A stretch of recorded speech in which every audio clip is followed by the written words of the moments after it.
All right, it looks like I'm live. If you all could let me know if you can see me and hear me, that'd be super great.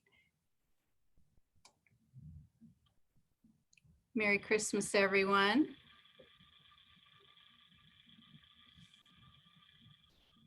I've got the chat going. If you all can see me, that would be wonderful to let me know.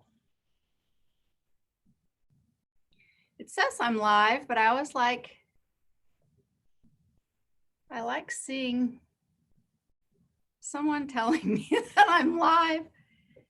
If somebody could let me know. Okay, super. Magenta bubbles, ray of light. Well, very cool. Thank you so much for that validation. So hi, everyone. Merry Christmas, or Merry Christmas Eve anyway. It's so nice to spend a little time with you here.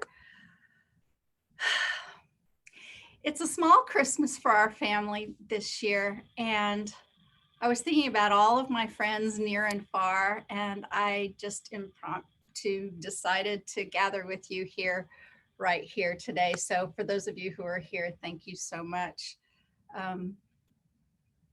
It's a small Christmas because we're a small family. I have a small family. It's just me and my dad in the family that I grew up in. My mom passed away in 2016. My dad is still around. My only sibling, my only brother, Randy, passed away in 1989. And I have a few cousins, far flung, no one in the area, and it's just a very quiet Christmas here this year. No grandchildren, etc. So I thought it'd be fun to kind of hang out with you guys for a little while. So thank you for those of you who are jumping on. Yeah, there's a little bit of a delay. Hi, Jolie. Thank you so much for joining. And hi, Scylla. So nice to have you here. And there's Anne, and there's Karen, and there's Cameron and Darla. Thank you so much. Lots of friends here. I gathered up some things that I wanted to share with you all. Presents that people have sent this year or things from Christmas past. I thought it'd be fun to talk about that a little bit. Doing this work, I've collected friends all across the world, and I love you all so very much. And of course, you all know that the cardinal is the symbol for the Quantum Healers website and for BQH as well. But cardinals are very, very prevalent and prominent during Christmas season. So I get lots of cardinal cards and lots of cardinal gifts even during this time. And I wanted to take time right now to acknowledge some of the people who've sent me such beautiful gifts. And please know, this isn't a request for more gifts, certainly not. I'm having to start to put names on these items so that I don't forget, because now there's starting to be a really nice collection of cardinal gifts. So I wanted to share a little bit of those today, but I wanted to start with some basic stuff. So first of all, this is a Christmas card for my beautiful daughter, Lauren. And these are my grandchildren, and I do not get to be with them this holiday season, not in real life. But I love this card so much. Lauren and I were brainstorming about, a Christmas card design this year. And I wonder if any of you get the joke. There's a joke here. And I'll give you a hint. It has to do with the Christmas movie. So what do y'all think? This is my firstborn grandson, Theodore. He's 6. This is the middle child, Ilona. She is the one who's named after me, and she is she keeps her mother on her toes. that's for sure. And she lives up to her name, Ilona Grace. Stirs things up everywhere she goes. That's her. She's not quite 4. She'll be 4 in March. And this is the new addition to the family. a little more than a year old, 15, 16 months. This is Magdalena, Hope, or Maggie. But can you all see this? Can you see what they're holding? Y'all get the joke here? So have y'all ever watched the Christmas movie Elf? Where he goes through the 3 food groups of Christmas? I know there's a delay, but I'm going to go ahead and spoil the joke. So there's candy corns, candy canes, and syrup. I just love this card so much. So anyway, not spending Christmas with my beautiful grandchildren this year, but yeah, they're going to be spending time with other 3 wise men, says Scylla. Yeah, you know what, Ilona, like a wise guy or a wise girl. Yeah, so anyway, it's going to be a very, very small Christmas, just me and my dad and my husband. So I want to go real quick to acknowledge some of these gifts. Well, here's one. This beautiful gift, I have 2 of them now, 2 versions of the My Superpower is Quantum Healing. And this is a design from Amy Collette. And yes, it has a beautiful cardinal on it and gets lots of attention when we're out and about, and it makes for a lovely Christmas kind of top to wear out. And you know what? It is so warm outside. I think we're going to break records today. There's a chance that I think we're going to hit the high 50s, even maybe lower 60s. Very, very warm. So I may take myself out on a pony a little bit later. I want to start by showing you this present. And it's making a little bit of a noise. Maybe you all can hear the little battery that's going. Isn't this beautiful, this angel? So it's got the glitter and it changes lights.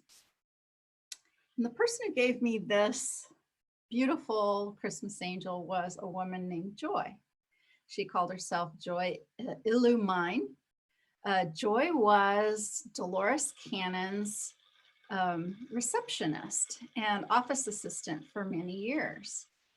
And Joy has also since passed. She's no longer in physical, but Joy and I were fast friends, spent some time together. She was a beautiful woman. I enjoyed her company thoroughly. She was very funny and she had a huge, huge heart.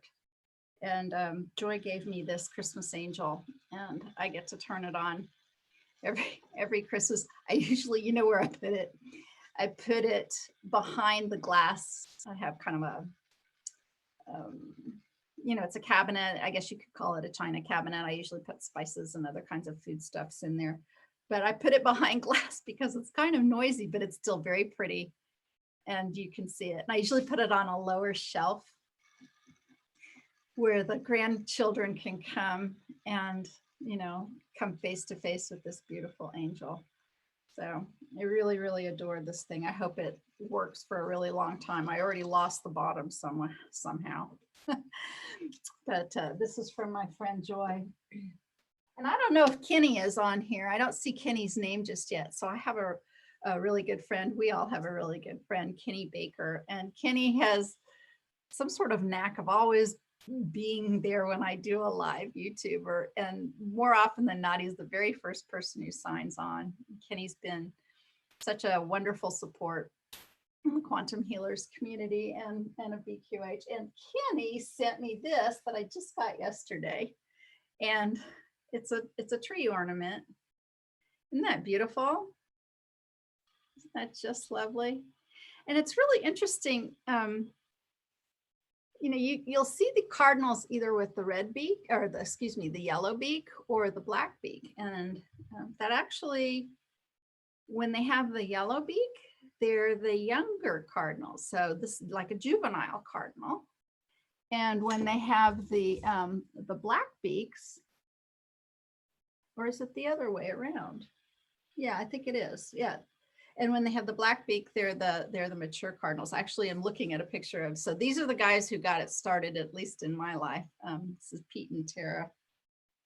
the actual cardinals that I raised years ago. And of course that plays into all of the cardinal things. Here's the one really good portrait I got of Pete and Tara. I just set the camera on timer, and yeah, I'm a lot younger because this was, I think this was 2004-ish. So I need to, I'm not good with dates, but there they are in real life, my beautiful cardinals that I had such an honor of raising. But this is from Kenny, and thank you so much, Kenny. I absolutely adore it. We didn't even put up a tree this year. No, we didn't.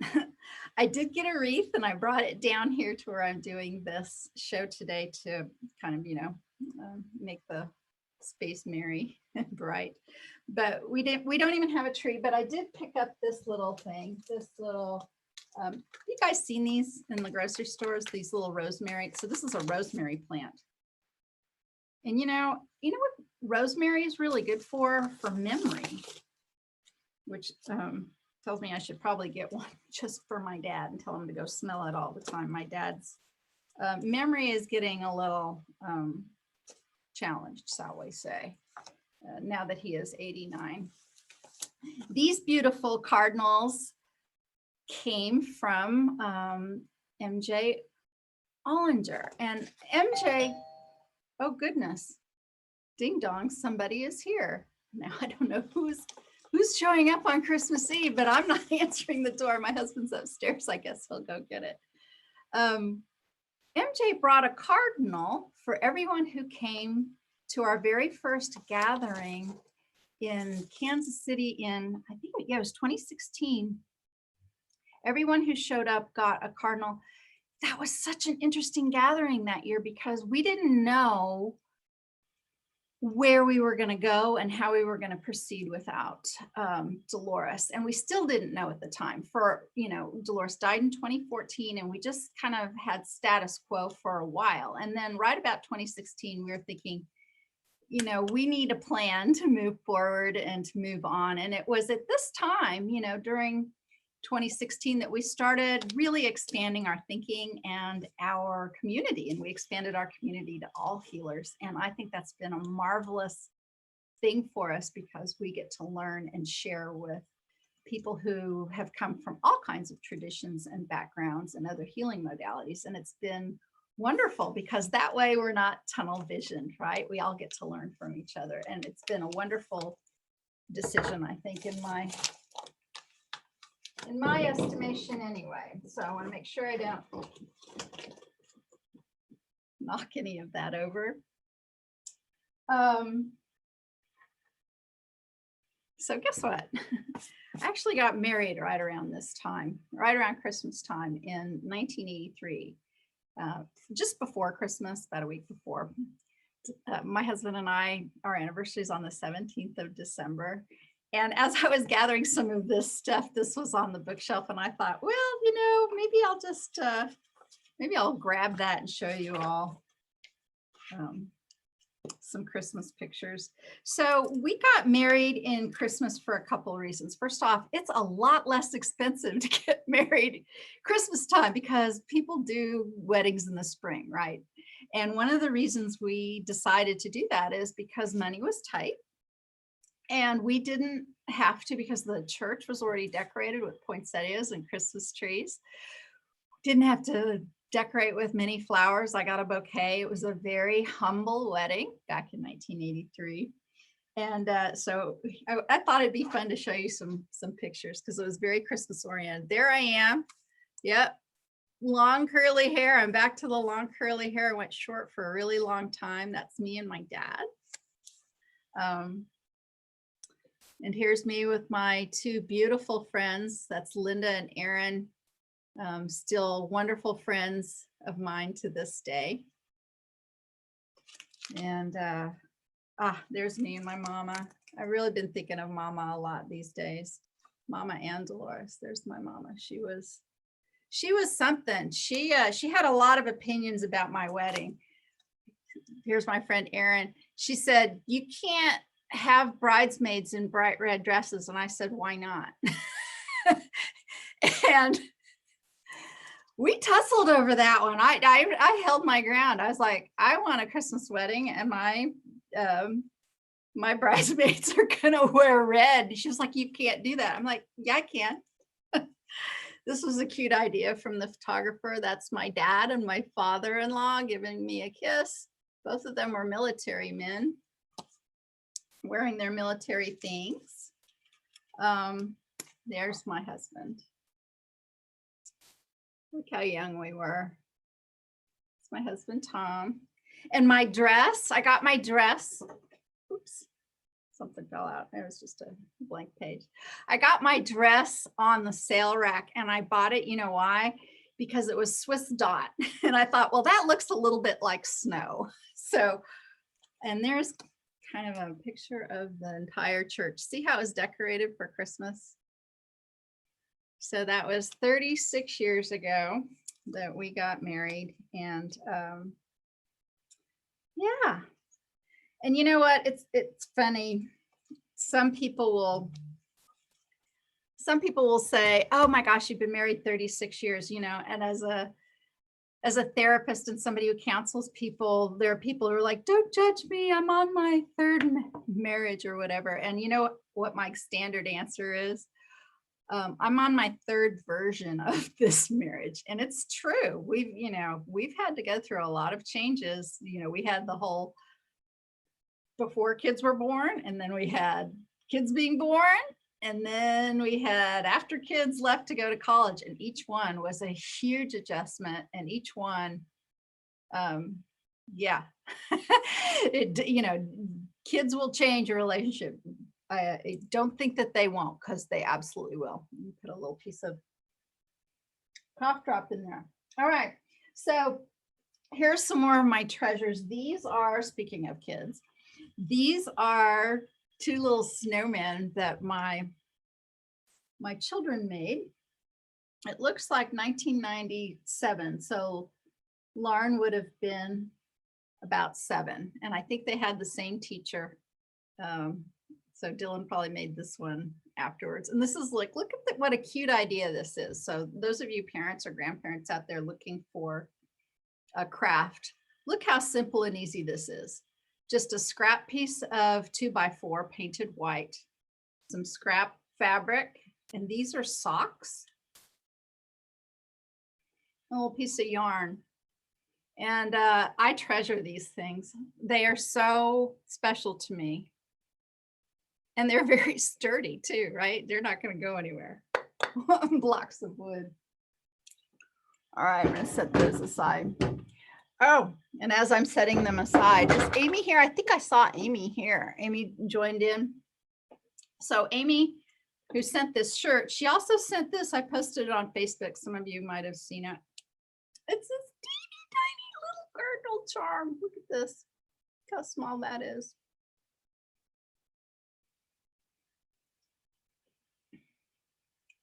And it says Christmas Cardinal Charm. It says, this little cardinal brings good luck to you. It symbolizes the power of faith in all that you do. Its brilliant red color symbolizes joy and Christmas cheer, bringing beauty and warmth to last throughout the year. Wishing you all the joys of the season. And I just love how tiny it is. It's just too cute. I got to think of a really good place where this can go, where it won't, get knocked or lost, because it's so tiny. It's like, it's made out of like, seems like it's almost metal. Speaking of metal, when I was gathering these cardinals earlier, my husband and I found ourselves talking about the bell that but really we, the original Quantum Healers Support Forum community, gave Dolores Cannon.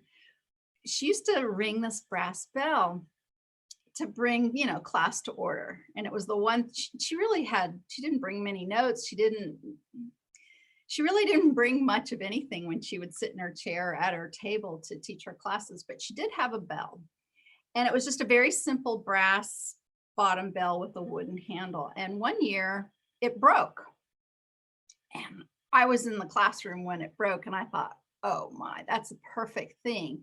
let me see if I can't find a Cardinal Bell. And I remember I was connected to the internet. I was sitting in class and I was connected to the internet and just, I was all the way in the back, assisting when needed or necessary. But I was all the way in the back and I connected to the internet and I went to eBay. And I thought, I wonder if there's a Cardinal Bell. And there were a lot of bells that were made out of ceramic. And I didn't think that was going to work because that's so easy to break, and it didn't sound like her bell. Her bell was brass. So I actually, made it very specific, brass Cardinal Bell. And wouldn't you know it, there was one. And so I ordered it. And when I got back to the farm after those series of classes, it was here waiting for me. And it was beautiful brass, and everything was brass. So the bottom part was brass and the handle was brass, and the cardinal was brass. It was a whole poured item, and it was beautiful. It was just yellow, naked brass though. And I thought, well, I'm going to get some enamel and paint it. And I did. And I painted it all the colors and painted it red and painted it just like a cardinal, and then put a little heart on it. And of course, signed it from her students, I think. It's been so long since I've even seen it. But that was very special to me. And actually, I'm putting out a call to anyone who is listening or will listen in the future. I would give just about anything to have a copy of that bell. I have no idea, where it is now, or if it's just tucked away in a drawer or whatever. But I would love to have a bell either reminiscent or, goodness knows exactly like that one. If any of you ever run across a brass Cardinal Bell, please let me know. Buy it. Buy it for me or send me a link. I'll repay you, promise. I would love to have another one. All right, a few more things I want to talk about, especially with cardinals. Look at what I got. Oh, yeah, well, first of all, let's start with this actually. So my beautiful friend, actually I got another one of these last year, or a version of this. It's not the exact same, but it's one of these lighted lanterns that has a cardinal in it. And this one has this big cardinal at the bottom and two cardinals in the tree. Look at how gorgeous this is. And this one's completely silent. That angel is still making some noise over there, but this one is completely silent. And isn't that gorgeous? So what I do is I have these now, I just turn them on kind of for the season, and I put them upstairs in my kitchen right next to the coffee pot and just let it play. It's such a beautiful thing. My wonderful friend, Jeannie Kaler, who's a quantum healer as well, sent that to me. And she has sent me a number of gifts over the years, including another beautiful cardinal snow globe, but that's packed away with some of our main Christmas items that I just didn't break out this year just because, small Christmas. We are going to visit family over New Year's. We've got a farm sitter who's going to come and take care of everyone here so that we can get away after Christmas and do a little gathering at New Year's time. So it's not completely small Christmas. We're going to spend actual Christmas here with my dad and do New Year's down in Texas. But look at what Jeannie sent me as well. First off, this beautiful plate, kind of a Santa cookie plate, right? But it's got the cardinals, it's got the birds in there. But as beautiful as all of those gifts she's ever sent me, this is what came in Jeannie's card this year. Look at this. 2 cardinal feathers. I've been looking for cardinal feathers for a long time, and I'm, haven't had a chance to be able to pick up any that weren't appropriate to pick up. And Jeannie sending me these is just so special. I can't even tell you. And of course, the whole thing of it being two cardinals. Not just one, but two. Anyway, such a special gift for my friend Jeannie. Last but not least, I'm going to mention a gift that has nothing to do really with cardinals, but it has to do with, well, I couldn't even really look at this. It's so emotional. It made me that I couldn't go through this whole thing, but this is a gift from my mother-in-law. That's right. So my mother-in-law sent me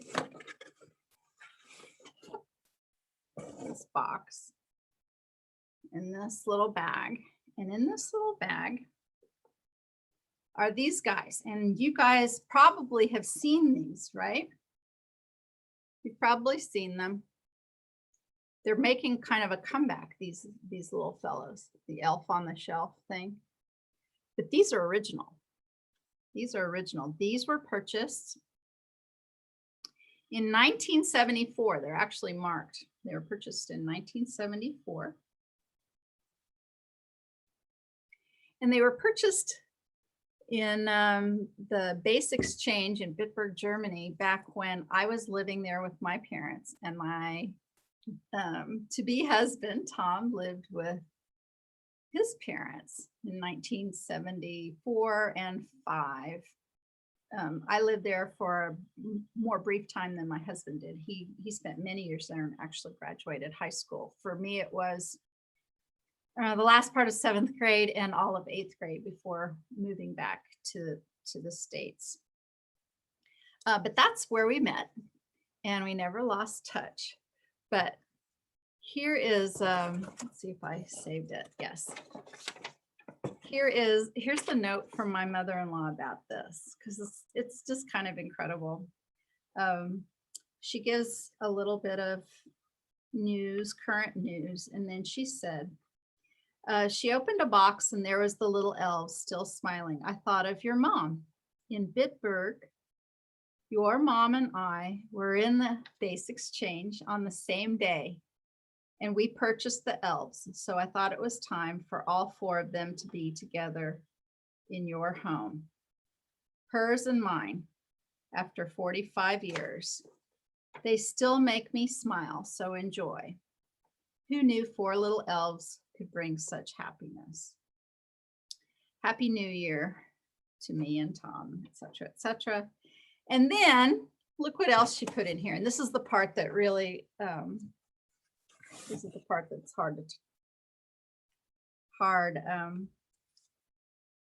not quite ready to read these. These are letters from my mother to Linda that she so beautifully saved. And with my mother's, look at that. That's such German handwriting. Look at that. That's German handwriting. That's old world handwriting. And someday I'll be ready to be able to read those, but that day is not today. But here's the thing I want to mention about these 2 elves. It's so funny. My mother was nothing like my mother-in-law, meaning the other 2 elves, oh, they're long since gone. There's no Christmas decorations left from my parents at all, let alone from all the way back in the 1970s. But my mother-in-law was so amazing. She documented all kinds of things and saved all kinds of things and archived all kinds of things, which is a very special, wonderful thing to do. So that's my sharing of gifts today. But the biggest gift for me really today to talk about is that you all have joined in to spend a little time with me and with each other over there in the chat room. And I'm going to just scroll and see if anybody has, aha, Magenta says, mine are so old, they're black and white. Interesting. And Britt says a cardinal feather showed up at my door one rainy day. That's pretty special. There, you see blackbird feathers all over the place, but you don't see cardinal feathers very often at all. Not at all. So what do you all think about? And I'm not going to bore you with, a lot of ranting today, but what do you all think about the energies coming up to these holiday seasons, this holiday season, I wanted to kind of riff off of something that I heard my friend Magenta Pixie talk about. She said that she went into a church to listen to a service in a children's choir. And being somebody who is that aware of energy and the play of energy and being able to see and understand a lot of ancient symbolism, religious connotations, personal energy fields. I mean, a place like that is rich in information and what is going on. And seasons up until this time, Christmas has been kind of tough, at least for me, and by reference to what Magenta Pixie was saying too. It was kind of tough to be in that arena sometimes, knowing about some of the background there, some of the controlling agendas. And this is not to say that, I mean, look, I'm celebrating Christmas in the Christmas tradition, but with an eye to being aware of some of what's really going on there, especially with the control agendas and all of what's coming forth with the priests and children and the trafficking. And I don't need to say any more. You all know what I'm talking about. But what I heard Magenta say in her video was that she noticed while listening to the children's choir that their energies were streaming pure and not being siphoned and collected to feed those lower programs as they were in the past. And when I heard her say that, I thought, that's exactly the description that kind of fits even more things. She's talking about the new children, right? So the new children who have more of their DNA on board, who are not as programmed as some of the rest of us who've been on the planet longer, who are a different human in terms of human evolution. They really are. It happens that fast. It was such a wonderful thing to say, but I think it's carrying on and carrying over into other parts of society. And that's what I wanted to see what you all had to say about it over in the chat room. When I have been out and about, even yesterday, I spent all day doing Christmas things, except for I took time out and went to the vets to do a little photo work. I sat in on a procedure the horse was having its stomach looked at for ulcers. And of course, that's my thing though, hanging out with the animals and assisting the animals. So I got to do that a little bit yesterday, but the rest of the day was taking care of Christmas things and being out in the public and dealing with people. And the energy was overwhelmingly positive. I mean, it was astonishing. And leading up to this week, what I have found too is how many more people have felt free to say Merry Christmas. And now what am I talking about? Well, political correctness says you might have to be careful to say Merry Christmas. That might offend somebody, and I guess it could. But Merry Christmas. And I don't know. I have to look at it this way. If somebody came up to me and said Happy Hanukkah, I'd be like, Happy Hanukkah. If somebody said, Happy Kwanzaa, I'd be like, Happy Kwanzaa to you too. I mean, it's just a acknowledgement of some of the celebrations going on this season within humanity, right? So I have no problem saying Merry Christmas. And I hope that my listeners or people running across this video also have no problem with that. If you do, this video and this channel probably isn't for you because we're really open-minded over here. But the thing that I noticed was how many people felt free to say that. They didn't feel like they had to take the generic way out of it and say the happy holidays. Let's make sure we don't offend anybody and not say that. A lot of people are saying the actual words Merry Christmas. That may seem like a small thing to you. It didn't seem very small to me. It actually seemed like kind of a breakthrough, which just kind of crazy, right? Well, a little crazy. Please remember too, I'm 58 years old. So, I grew up, actually, it's one of the reasons I brought this book. I grew up when illustrations like this were the norm. This book was first published in 1950. And and I just love having it to be able to read to my grandchildren. Just love these old-fashioned illustrations. But these were the thing when I was a little kid in the 1960s. But it was such a special time of year back then. And as time has gone on, it's been this time where we finding ourselves kind of walking on eggshells. Because nobody that I know very well who has a big heart wants to hurt anybody. But some of the political correctness has gotten out of control in my estimation. And so there's a little bit of an adjustment going on there, I think. And I think some of it is happening this year. How do you all feel about it? I just glancing over to the live chat, and Jolie says it's huge. And Magenta says, never said happy holidays in the UK. Interesting. And Magenta says she wishes you were in your 50s. Well, does that mean your 50s have passed, or you're really looking forward to your 50s? Yeah, I remember Dolores Cannon once. That just reminds me of a Dolores Cannon story. I remember her talking to a woman in class, and the woman was,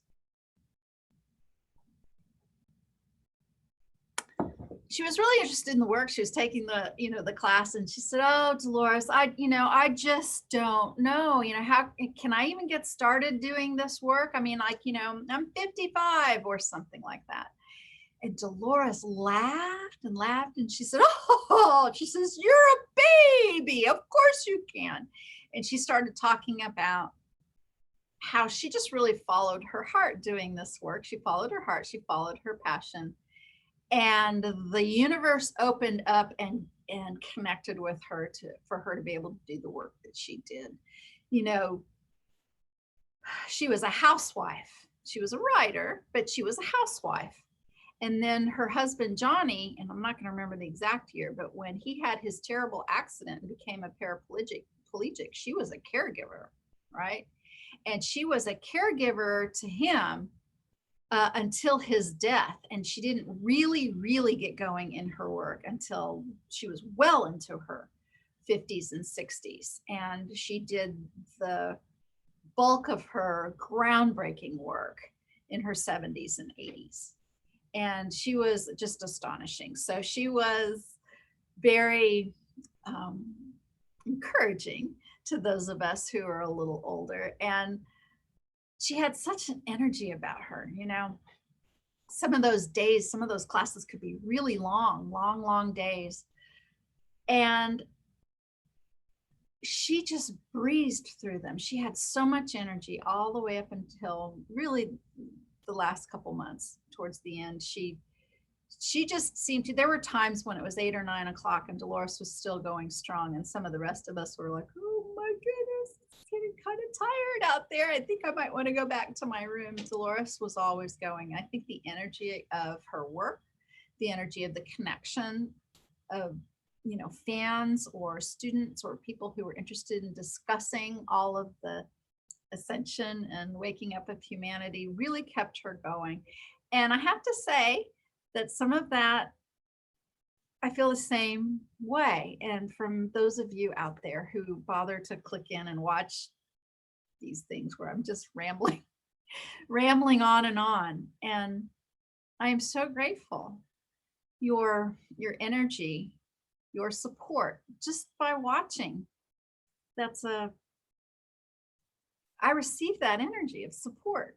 Every time there's a like or a view or somebody bothers to say something about anything I might have said, even if it's just in passing, even if it's just about missing my mama at Christmas. And I think that's kind of why I wanted to do this now too, in case those of you out there are having a little bit of a quiet Christmas yourself. I thought it might be nice to gather here on Christmas Eve and say hi. And let's see. Magenta says her kids are in her 40s. Okay, well, so you're in your probable 60s or maybe 70s. Glad to have you here. Glad that you're still around to be able to participate across time and space in this way. Britt said, I didn't think about it till you just said it, but I said Merry Christmas to someone earlier today, which was odd because I've been avoiding saying it for years now. That's exactly right. Something has shifted. I fully believe something has shifted. Magenta had a really great way of saying it when she was watching the chorus of children sing their Christmas hymns. That's when she went, oh my gosh, look at that. Look at what is happening there. And I keep having very, very interesting dreams. And a lot of it has to do with some of the political arena. And I don't talk about that very much because it still can be very, very tricky. Same with Magenta Pixie, though. She talks about it quite freely. And what she says is she's not political. She's just watching the energies. And that's, I can make a similar statement. And one of the things that she said, and I will reiterate that, what's going on in our political realm, that's a mirror or even a bigger example of what's going on with humanity as a whole. It's playing out in the political realm. And some of what's playing out is transparency, absolute transparency. And here's my thinking about all of that. If you were to throw the curtain back and see everything right now, even if you've been following kind of hidden agendas and control mechanisms on our planet for a while, I think you would be so shocked that you might have a difficult time assimilating the information and really being able to find footing in the reality. I truly believe that. I mean, even people like myself or others who do this work, who we talk about it, we talk about some of the revelations that we find out from our clients or in sessions or in meditations or in downloads or in personal experiences. I think we are being given much in small pieces so that we can handle it. And also because we still humans, I find this, do you guys find this? We were eating, my husband and I were eating breakfast. We're on our way back from Kansas City. We were eating breakfast at it's called First Watch, really great place.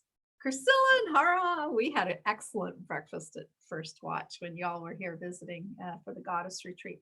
But we were having a First Watch breakfast and we were tightly sat next to other people. And one side of us was, these people were talking about art, which is really cool. The people on this side of us were talking about sports. And there's still such a thing. And look, I'm an active person. I particularly love horse sports. Competition to get better as an individual and be healthy. All of that's wonderful. But I watch with some interest team sports, my team versus your team. And I'm loyal to my team, which is versus your team. And we have to beat your team.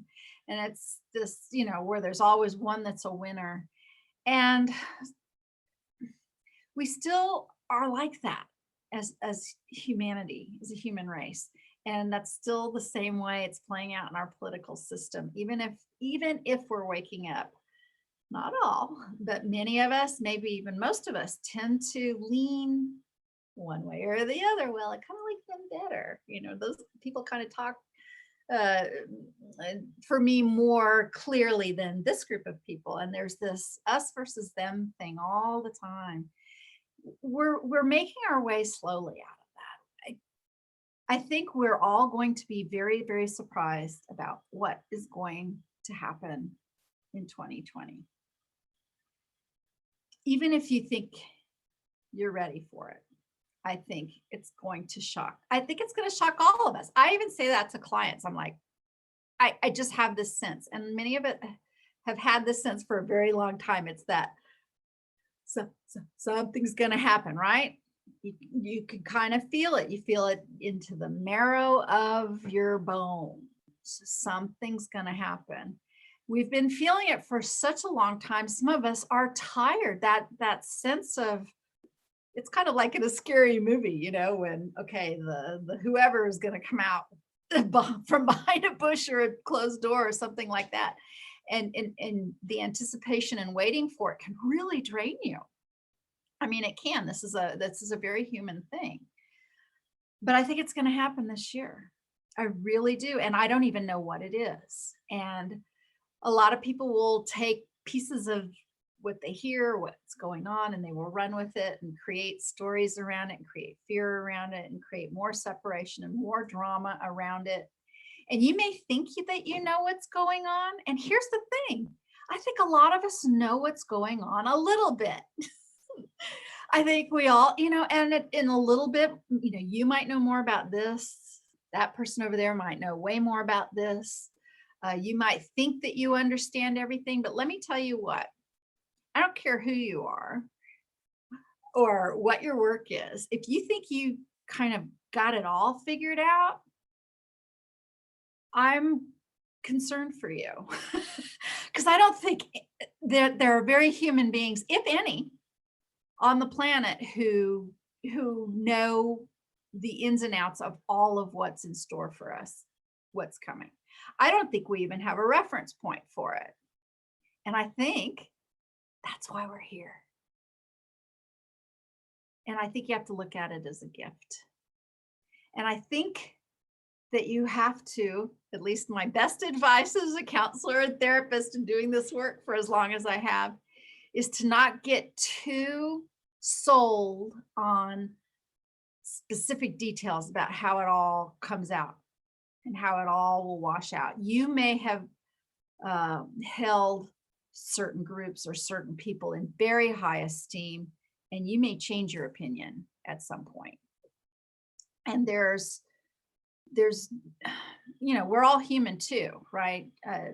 We're all human. There's a lot of crummy things most of us have done in our whole life that can come to light. And most of us with, you know, who are working in the service to others, industry, environment, you know, we try to be compassionate about that. We're compassionate for others as you're compassionate for yourself without vilifying, right? That's not going to be helpful because then you have to take the higher perspective, right? You know, in the higher perspective, we are all one. So if you were damning and attacking and completely, you know, have this sense of destruction or obliteration of other, I'd be really kind of careful about that. You know, the old do unto your neighbor. I mean, it's just as simple as that. But as more and more is revealed, you know, there's layers and there's some higher level deceptions, and some of those will come to light. And you might get some really, really big surprises. And I would be very, very careful too of any I told you so's. It's not good energy. That's not going to be helpful. Compassion, everyone, compassion. I think it's one of the reasons that we're here, that we're doing this. Those of us who can talk in this way, right? And for some of us, it's kind of old hat almost, you know, even during this buildup, it's like, yeah, we've talked about this for a long time. And for those of us who've been talking about it for so long, there's some of us who are like, come on, get on with it already, right? But you don't want to see the world collapse into a form of chaos that cannot comprehend how reality might change. That just might be way, way, way too much. And that, you know, many, many sessions, especially sessions that I've had, you know, 5-6 years ago would talk about this this upcoming change. And people still talk about the event, is it this, is it that? Is it a flash? Is it a little bit at a time? What timeline are we on? How's it going to really play out? No matter how you look at it, from my perspective and from my clients' sessions that keep coming through, it's highly individuated. And overall, the sense is that it's gradual. And gradual sometimes is more easily accepted. And it's more easily accepted in a lot of different ways, even healing. When I first had, all the way back to my first session with Dolores Cannon in 2009, I mean, I was there and was taking her class for chronic pain. And my higher self said, absolutely, we're healing all of this. And when I sat up, I was all ready to not have my chronic pain. I'm like, yeah, I fully believed it. I fully believed in all these stories. And I sat up and I'm like, yes, this is amazing. I got healing. And then I'm like, I still have pain. What?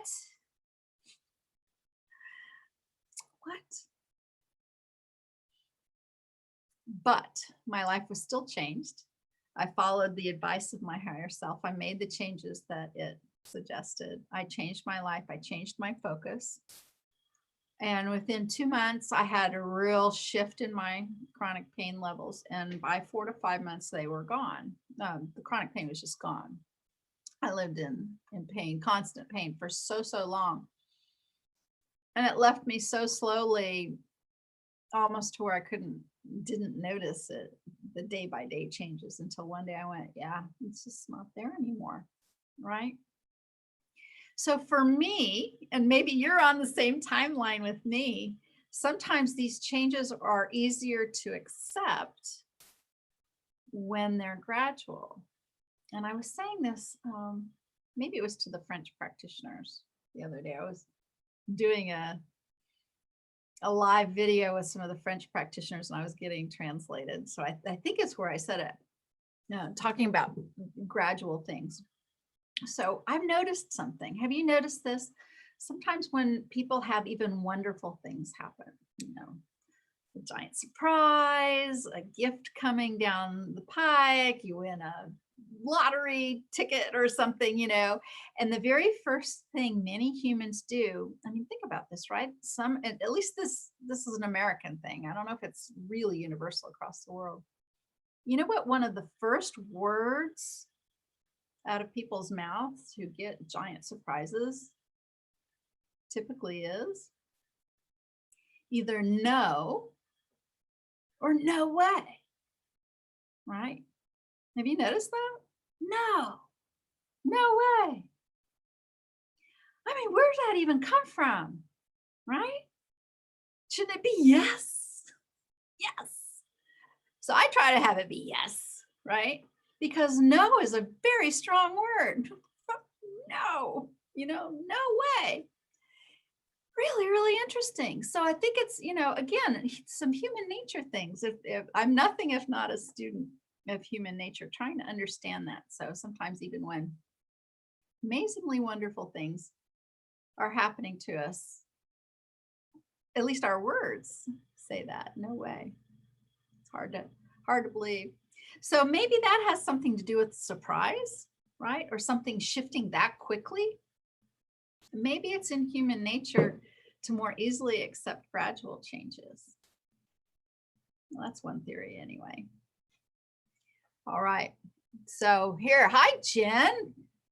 Thank you so much for joining in. She says she sees people outside the community waking up little by little. I do too. And the thing is, we just have to be accepting to where people are. For me, what that typically means is I'm not interested in debating anybody about anything. Not interested in arguing. Planting seeds, maybe, gently with the platter, offering up an idea or a consideration, and then just kind of leaving it. And I used to, back in school, maybe in high school, or even or my early years in college, late 70s or early 80s, I used to find debating entertaining and energizing. And I still, still some of the concepts of debating, a well spoken argument, an eloquently stated opinion or position is still pretty interesting to me, but I want no part of it, really no part of it. I'm not interested in, a competition in that way, or a face off or anything like that. Just not interested. I think there's a lot of people out there who feel like I do. Maybe not. Maybe there's still a place for it. And that's fine. I'm not saying don't do that. I just don't have any taste for that at all. Not at all, not anymore.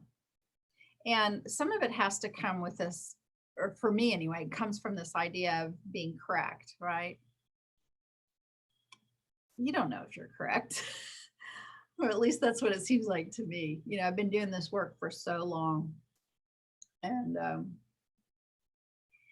things in sessions, one client's experience in truth can be much, much different than another client's experience in truth, because we're living out these individual realities within a collective, within a whole.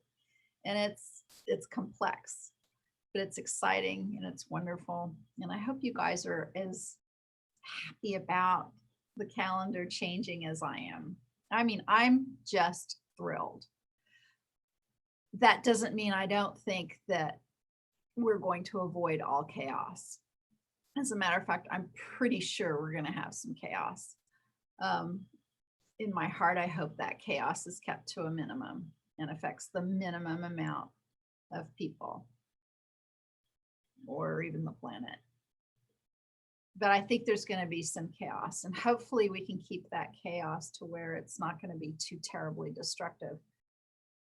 But I think it's expecting a lot to think that there won't be some sort of chaos if the changes that are coming are as big as I think they're going to be. I think there's going to be a chaos for a lot of us.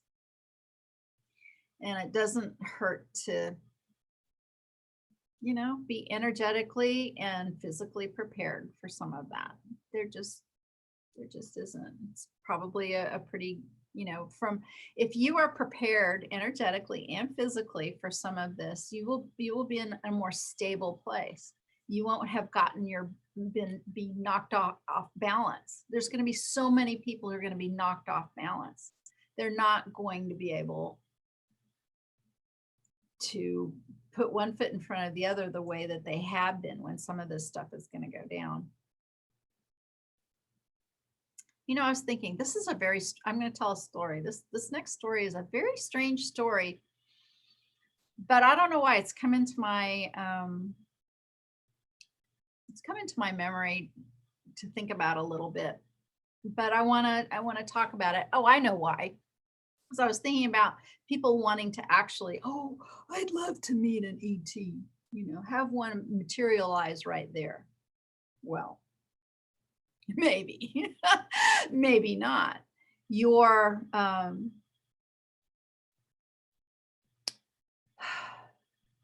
physical form, this physical form will react physically, even if you in your mind think something else. I always think of even stuff like this, that clap your hands in front of somebody's eyes, even tell them, I'm going to clap my hands in front of your eyes. Now you keep your eyes open. Most of us, even if we tried, we couldn't keep our eyes open. Our body reacts physically, right? So there's all these people who want a relationship with our star brothers and sisters. I do too. We're gonna, I think, need to do it gradually. Have they suddenly appear right now? You think that would be cool? I don't know. I think most of us would faint dead away, even if you were told they were coming. I really, really do. And it's not because you aren't with your heart open, or even with your mind open, this physical form will react physically. And you may not be able to, modify that. So here's the story I want to tell. So I've been thinking about that, and I've had clients come. I know that I've been in my dreams talking to the Pleiadians or the Orions or whoever, and I want to do this physically. And well, let's talk about that. And here's the story I want to relate. And it has nothing to do with ETs, actually. It has to do with me being, I must have been maybe 16 years old. And I was a waitress at a steakhouse. Yes, I was. I waited tables at the steakhouse for a very long time. Years and years did I do that. And I had this experience once that has really, really stayed with me. And see if you can follow some of my thinking here. So I was the waitress, and the way it worked is the hostess usually would seat people with their menus and tell the waitress, you've got 4 people on table 12 or whatever. And you'd say, okay. And it was a day just like that. And the hostess says, there's 4 people over in table 12. So I go over to table 12, and there's 4 people sitting there, and not unusual at all. All 4 of them were looking at a menu, and their heads were down kind of like this, right? And and I think, as I recall, there was, it looked like maybe a mom and a dad and adult younger people. So that's the way that kind of looked. And the dad, or the male figure, was sort of talking and talking to some of the other people. Well, I don't know. Do you guys feel like seafood or whatever, that kind of thing. But most people had their head down.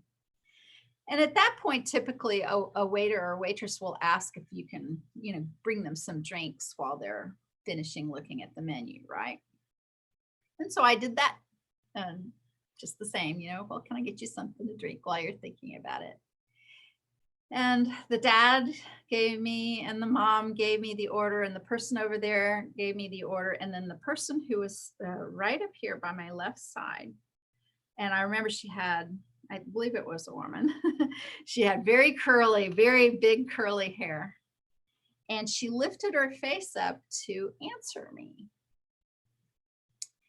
And this woman, I don't know if she was born that way or if she was, I think it was probably a congenital thing, but she had the most distorted face that to this day that I've ever seen in real life that close to me. She had the most, her features, none of her features looked like mine or probably yours. She didn't have a nose. She had a mouth that was off center. Her eyes were strange. Her face was huge. It was really, really big. 1.5, even maybe 2 times the size of a regular person's face. Now, remember, I'm sitting there talking to these people, and her head is down. And when she lifts her head up to answer me, that face is like, a foot from my own face, and this face just shows up in my face like that. And I will never forget it in my entire life, because I just wasn't ready for it. I wasn't ready for it. And it was all I could do to not faint. I just was so surprised. I'm very, very happy and proud of myself that I didn't. I'm very, very happy and proud of myself that I kept my cool and just took the order and went. But I mean, I went into the back, and just the shock of that face that I wasn't expecting, that was so different from anything human that I'd ever seen before, that close to my face, was, I mean, it's made an impression on my life, obviously. So, had the hostess say something to me, and God knows what she would have said, about this person, I'm sure the reaction wouldn't have been the same. I would have kind of, but I think I still would have had a reaction, but I had no preparation for it whatsoever. And I think even with preparation, I would have had a reaction, albeit it might have been more mild. But that's a real, it's a lesson for me that this meat suit that we operate in has reaction on its own. I mean, even, reactions, reflexes, what I want to say. When the doctor takes the little hammer and hits your knee, okay, I'm not going to let my knee move when the doctor hits my knee with that hammer. What, your body is going to have the reaction of your body. You may not be able to override it. I think that in a way can apply to what I am feeling or sensing is coming in the year of 2020. And meaning in the overwhelming aspect of it. I think we can talk about it right now. And I think those of us who are talking about it, and those of you who are watching this video and who, think about this kind of thing, I think we will be more prepared than most, but I think it's going to be tough even for us. I mean, depending, who knows what's going to happen. I've seen some words, some phrases about, being excited. I'm excited too. I'm really excited. It feels good, but it's not going to be easy. And it's not going to be easy for a lot of us. And it may not even be easy for us. So just be nice to yourself. Deb L says, I've learned that the chaos brings the dark up so the light can heal it. Absolutely. And this time of year, some anxiety and some deep depression and sadness also is coming up. I haven't seen a lot of it, but for those of you out there who may be listening or have family members who tend towards depression, I think that same phrase can be applied to that. Some of that's coming out right now. And we can get tired of this constant refreshing. It's like rinsing a sponge out over and over and over again, but maybe you have to do it a lot before it gets clean, right? Well, I've been yakking on for more than an hour. Priscilla says, I just caught myself saying no way. As John just said, yeah, there's a mine in South Africa. Wow. Interesting. Well, say hello to John, Priscilla, and to all your beautiful kitties. And Brandy the bird. Here we'd probably say really, yeah, that's interesting. Anyway, something to think about. Well, I've been yakking away. I want to end by once again telling you all out there how much I appreciate your love and support and connection and friendship. And I hope that you have beautiful peace and joy of the season.